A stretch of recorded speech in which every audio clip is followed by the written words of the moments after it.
So 5.2, we are exploring quotients of polynomial functions. We began some of this idea in grade 11. We began the idea of a hole, right? So we're going to talk about holes again, vertical asymptotes, but now we're going to add some more things to it. So the first thing we're going to add is an oblique asymptote. So this is for functions of this form. So quotients. So when they say quotients, they mean, so when they say quotients, this. Last year we just called it rational function. So rational function. So quotient is a rational function. So same idea. So it's a rational function. So that's what I used here. So the quotient of two polynomial functions results in a rational function. So again, I don't know why they didn't use that. They used polynomial quotients of, but last year I think we used the word rational function more.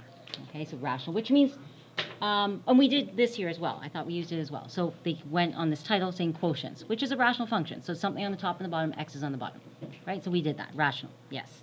Okay. This says it's a polynomial functions. It's 2, 1 on the top, 1 on the bottom, which we get that. An oblique asymptote is something new. So we know holes, we know vertical asymptotes, we know horizontal asymptotes. An oblique asymptote is this. It's a tilted line now where the function will be approaching maybe like this, like whoosh, like that. Or it could be approaching towards down like this, and you're saying, oh, my function went towards it.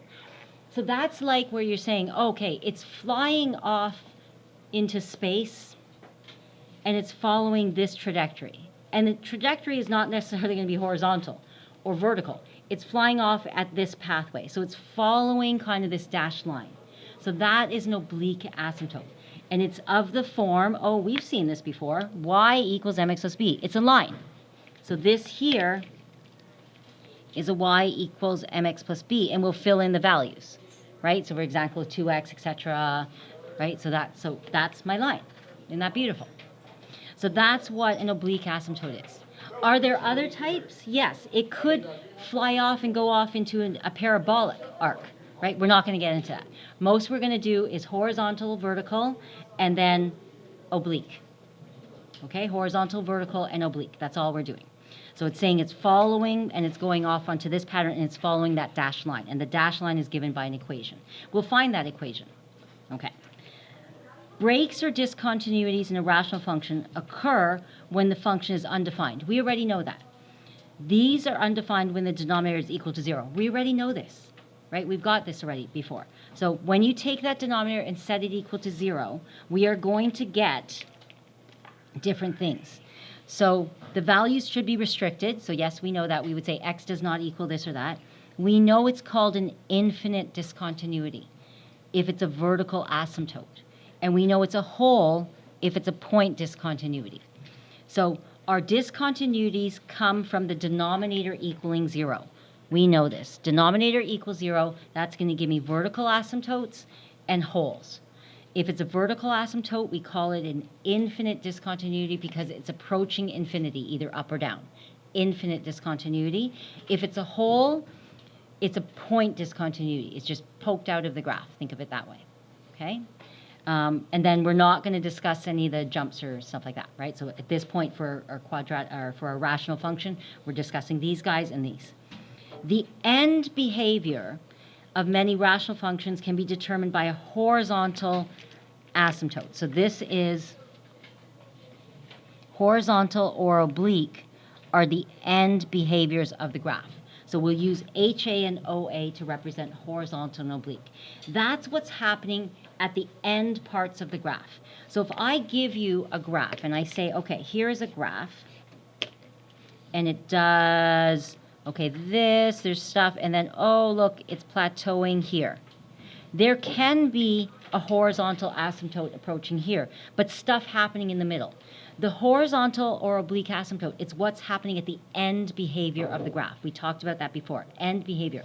I don't care about the middle, it's the end behavior, what's happening. So this is like saying, I always say if it's like a lab, you're doing a biological experiment, you've got fish in a pond, you're like, oh yeah, okay, it went down, it went up, oh wait, it's plateauing. So is there a plateau? Is there a horizontal asymptote? Sometimes yes, sometimes no. Maybe it went, oh, and then that's what happens to my fish tank. Okay, so sometimes bad things, and sometimes it plateaus. So you never know. So you're looking for the end behavior, not the middle. Oh, they were growing, there was more, there was less. End behavior. So end behavior is oblique and horizontal, the two ends of the graph, right? Not the middle part. Okay, so we know all that. Let's talk about how we find this.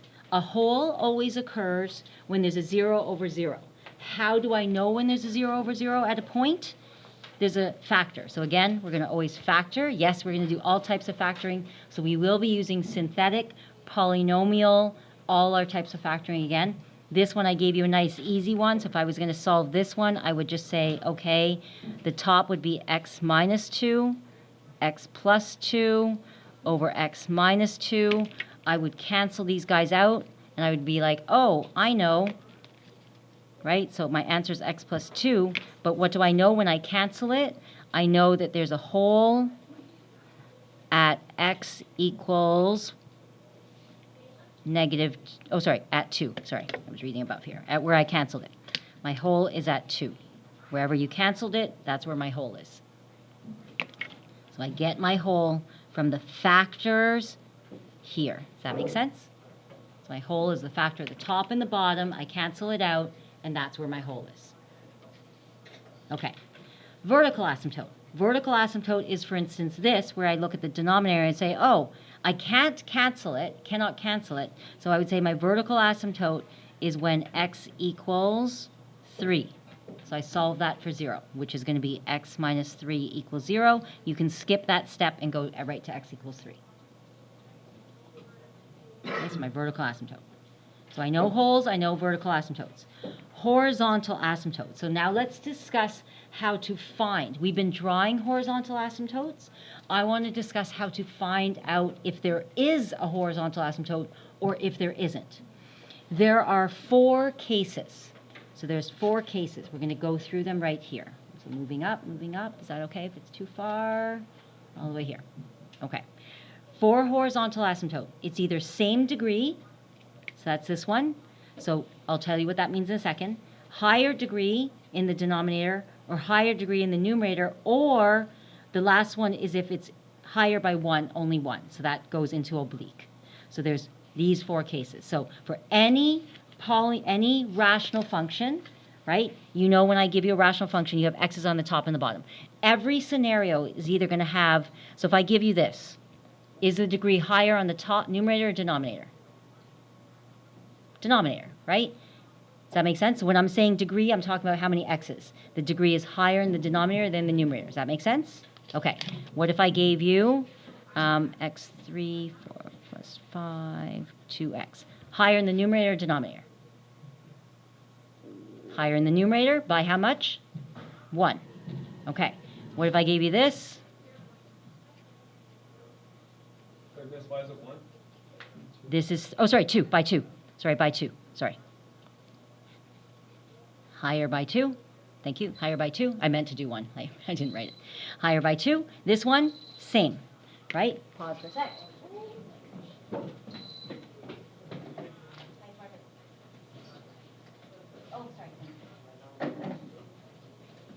Okay. So over here, they're the same, right? So that's what I'm meaning by degree. Does that make sense? So 3 and 3, same. Right? So that's same.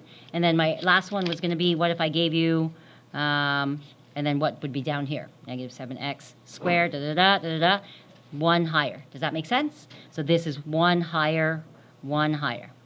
So that's what I mean by degree. Does that make sense? You're looking at the highest degree. It doesn't matter what's happening here, right? We're always looking at the highest degree of the polynomial. Does that make sense, the difference? So this is 1 higher. This is 2 higher. This is the same. Yes, 3 and 3. And this one would be, the denominator has a higher degree. And I could do that for anything, right? So what if I did 7x? The denominator is higher, right? So these are the possible cases. Can you think of any other case that there would be? This one? That one? This one? No. So either it's higher on the top or higher on the bottom, or they're the same. Yes? That's the only possible cases we can have with a rational. Okay, so then That's how we determine if something has a horizontal asymptote or not a horizontal asymptote. Okay? If it has the same degree, so we're going to look at this one first. If it has the same degree, then we look at these two with the highest degree, and we compare those two. So if it has the same degree, then we look at this and we say, what's happening to the pattern here? As the numbers get bigger, I want you to punch in some numbers and say 200. So let's say if x was 100, then you would get 200 over 101. Punch that in. Okay. Then I want you to try again, and I want to try, so punch that in, so get your calculators out. And let's compare some numbers.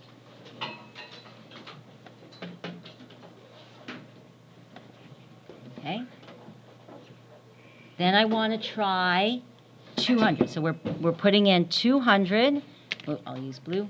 So we're doing, so if x is 100, so f at 100, please. So we're doing 200 over 100 plus 1. And then I want to do f at 1,000. Let's compare that. And that would be 2,000 over 1,000 plus 1. And then let's go crazy and go 1, 2, 3, 4, 5, 6. Let's do 1,000,000. Okay, so try those. Just give me 1 second. Let me enter this.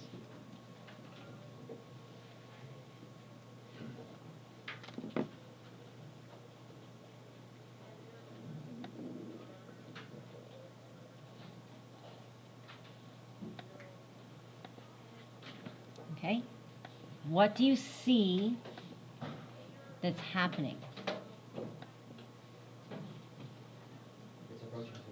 It's approaching 2. Does that make sense? So look at the numbers.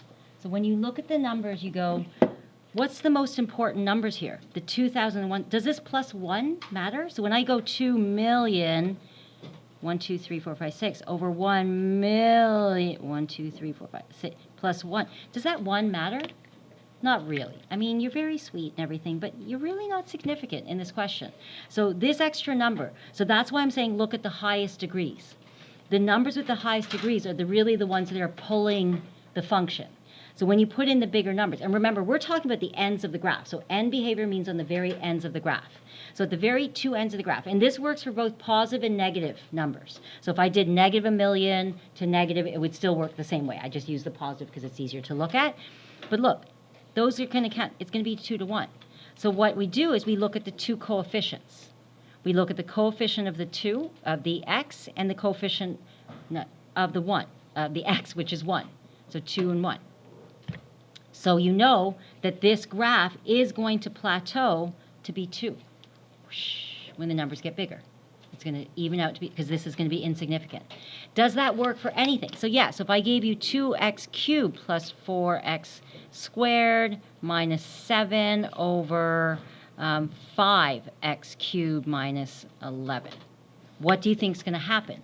When I get to really big numbers, that's going to be not important, not important, not important. These two are the ones that are going to keep fighting it out, and it's going to plateau. Does it have to reach that number? No, that's what's pulling it off.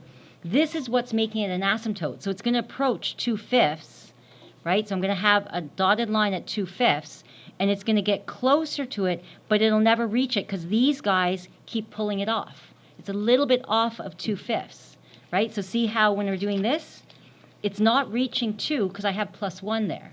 So it'll be a little bit off of 2. So that's why it's getting closer to 2, but look, plus 1, plus 1, plus 1. So it's a little bit off of 2.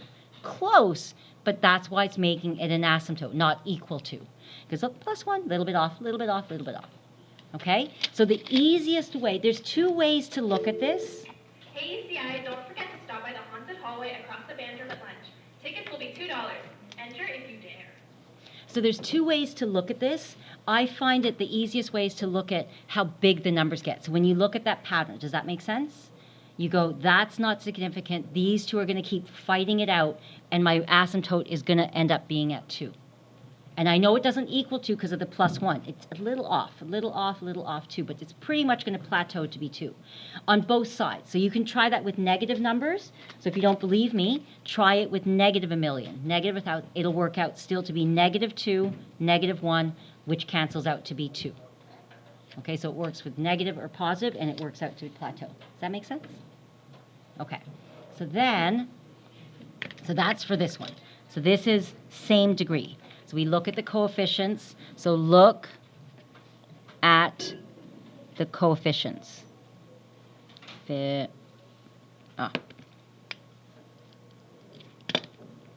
Coefficients. Did I spell that right? I feel like I spelled that wrong. I'm going to stop that. I'm going to take that off. I'm going to say, look at the coefficients. Dot. Look at the coefficients. Short form for coefficients because I can't spell that name. Okay, so look at the coefficients, which is the 2 and the 1. Right? So the 2x and the x. So we were looking at the 2 compared to the 1. So those. Does that make sense? And that'll work for all of them. Okay. Then,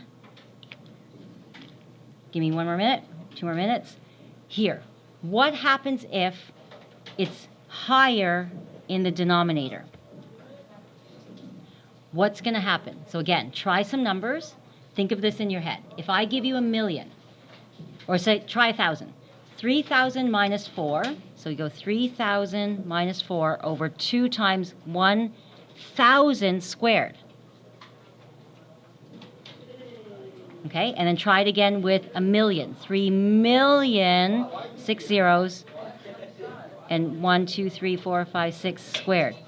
What number are you approaching? Do you know what that means on your calculator when you get the times, the scientific notation? Right, so if I go 3,000,000, let me finish this off. Minus 4 equals divided by bracket 2 times 1, 1, 2, 3, 4, 5, 6 squared.